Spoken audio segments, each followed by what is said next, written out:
What would I do if someone dropped $100,000 in my lap and I had to invest it? Today I'll be answering that and a deluge of other wealth-building questions you guys have sent me via Instagram, YouTube, and Carrier Pigeon. Didn't appreciate the poop on the mailbox, but I'll answer your question anyways. Let's hop in. Mommy3950. Hello, Mommy. Best way to invest $100,000? Okay. I always want to assume that you actually have $100,000 to invest, but I found that reality doesn't always match up. People ask this question, they don't have $100,000. They maybe have 100, I don't know. But I'll answer it anyways in this hypothetical. What would I do if you gave me $100,000 and said you have to invest this like right now? Number one, I would try to max out all retirement options available to me. So in this case, let's say a Roth IRA. That's about $7,500 this year. That's done. The other $92,500, if I didn't have access to any more retirement options, I would just simply park it in an index fund in a brokerage account that is non-retirement. Simply that, because what we've seen is 10 to 12% returns in the S&P 500 and the overall U.S. stock market over the last several decades. So at a 10% return, your money would double every 7 years. That's the rule of 72. So if you put $100,000 in, 7 years later, it's $200,000. Now, are there faster ways you could potentially make money by investing it into a business? Sure, but you're also adding a whole bunch of risk and hassle factor. Could I invest it into some real estate and maybe get a duplex and do all that gyration? Maybe, but there's also a lot of risk and hassle factor. So for me, as a guy who doesn't want any more risk and hassle factor in my life, I would just park it in the index fund and be done with it. Final answer. If anyone says otherwise, they're dimwits. Next question comes from Hughes Enterprises. This guy loves a plural. Hughes Enterprises. Why is gold such a bad investment and store of value if it's beat the S&P, the Dow, and high-yield savings accounts in returns for the last 10 to 15 years? Okay, for starters, the average returns of both the S&P and the Dow still outperform gold in the last 10 to 15 years. $1,000 of gold bought in '89 would be worth $9,711 right now. If you invested that same $1,000 in good growth stock mutual funds, it would be worth $51,518. So, if you look at certain time periods, you could say, well, gold beat the S&P. Maybe, but then also, what are you gonna do with a bunch of gold? I guess you'd have to go to a pawn shop or a coin shop and sell off the gold and pay a fee and turn it back into money? Maybe. I don't know many people that actually do that. Yeah, if money talks, we're talking different languages at the moment. So here's how I feel about gold. It's a fear-based investment. You're really just buying an asset. It's not really an investment. But it's sold by opportunistic fearmongers. And what we've seen right now in the economy is people are scared. So when people are scared, what do? They turn to these alternative investments because they think, well, the dollar's gonna go bust and the stock market's gonna crash. What you're saying is every company in America is gonna go bankrupt? That would be apocalyptic. We've got bigger problems if that happened. So here's the truth. These industries, like the gold industry, it's rife with scams and fraud, and gold has no inherent value. You gotta sell it to get any money out of it. So for that reason, I just don't own any gold. I'm not mad if you do own some, but if I'm gonna own gold, it's gonna be a sweet chain around my neck, not a bar because I'm scared of something happening with the economy.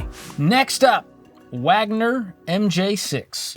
Assuming that you are investing in an IRA/401k, how important is saving 15% in baby step 4 when you have a pension/retirement that's 50% of your highest 3 years of salary?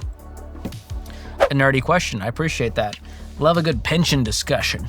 Not enough of those happening these days. Nerd alert! Okay, now I don't know how surefire this pension is. The problem with pensions is we just don't know if they're gonna last the test of time. It's a pretty wild thing that one day we were like, hey, give us a little bit of money and then we'll give you money forever until you die. Hopefully that pans out, but we've seen companies go bust and pension funds explode. The truth about pensions is it's a nice to have, it's gravy on top if it does happen, but I wouldn't plan for it as far as retirement goes. I'd rather have too much than not enough. And the other thing is pensions usually have a terrible return. Historically, they return about 7% annually, 6% annually, because they have to be a little more conservative with it because they have to make sure that the money lasts. So investing on your own is going to give you more control and safety. The other thing people don't think about is that the pension generally dies with you. It's a morbid detail to note. But if you have it in an IRA or 401k, your children, your spouse can inherit those funds and continue to invest it. So it creates generational wealth. Now, if you wind up with too much in retirement because you did 15% and you have the pension, you can write me hate mail with $20 in it as a thank you for you having too much money. Next question comes from Golf Player. When you start a new job, what do you do with your old 401k plan? Do you roll it over into your new plan and do a big lump sum investment, or do you keep the funds in your old 401k? I'm a big fan of not keeping money with old employers. It's costing you in fees, and it's just sitting there. Who knows what it's invested in at that point? Things may have changed around. So I'm a fan of just rolling it over. Do a direct rollover to an IRA. So if you have a traditional 401k, do a direct rollover to a traditional IRA. If it was all Roth 401k, do a direct rollover to a Roth IRA. So you want to do it in kind, right? If it's traditional, keep it traditional. That way you're not going to pay taxes on that money. So that's what I would do. It's what I have done in the past with old 401ks. I wouldn't roll it over into the new plan unless you have like an amazing plan with great funds. You could do that. But an IRA is going to give you way more options than your company 401k, which has limited fund options. Our next question comes from Jacob Prigmore, 1301.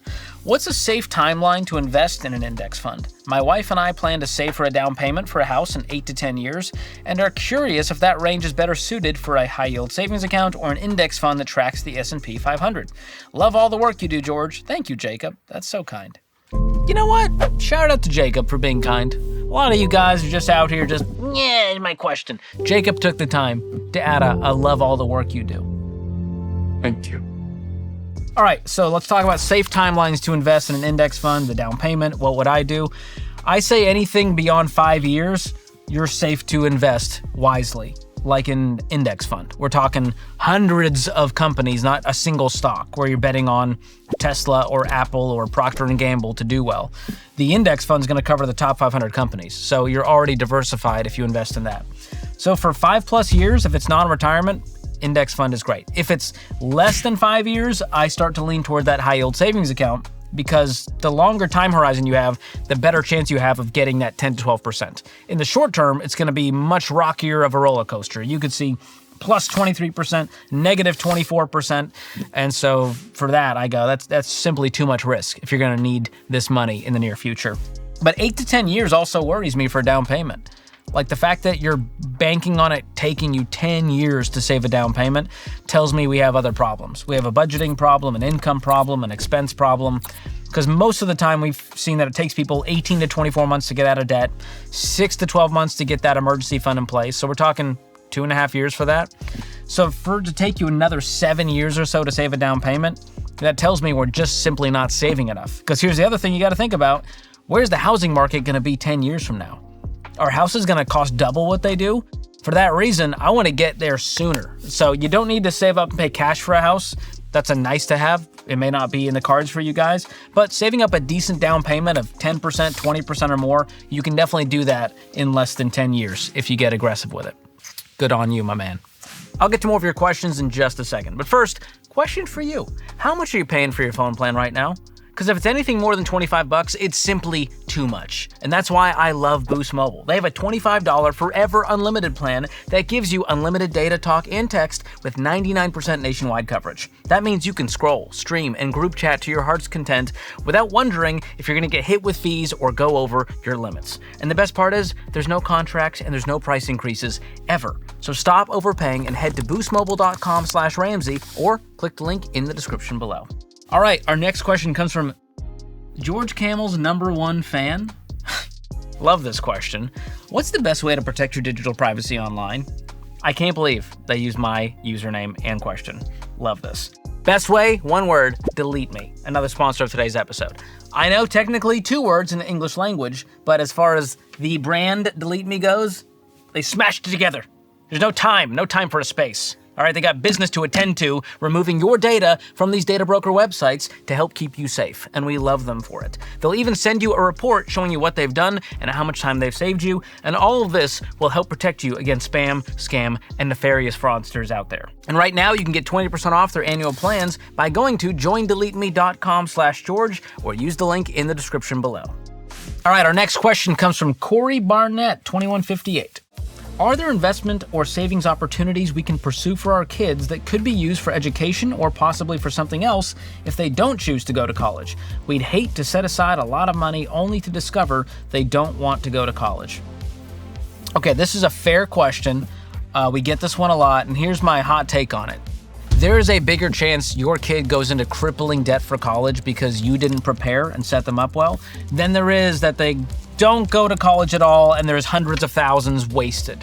And here's the truth about, ESAs, education savings accounts, 529 plans. You can change the beneficiary at any time. So this can go to a very loose list of family, right? A niece, a nephew, a brother, a sister, yourself. And so if they don't go to college and they don't use all the funds, you can always move the funds over. And with the Secure Act 2.0, you can now roll over funds up to $35,000 total. There is an annual limit of, I believe, like $7,000 or so, and the account has to be open for 15 years.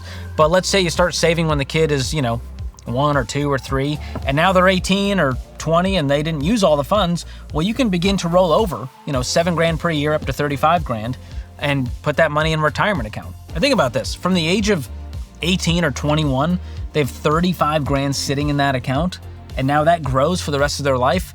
That's millions of dollars right there. So you just set your kid up either way.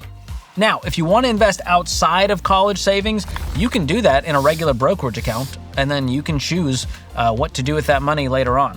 I'm not a huge fan of like UPMAs and UGMAs where the kid gets control of the money at 18 or 21.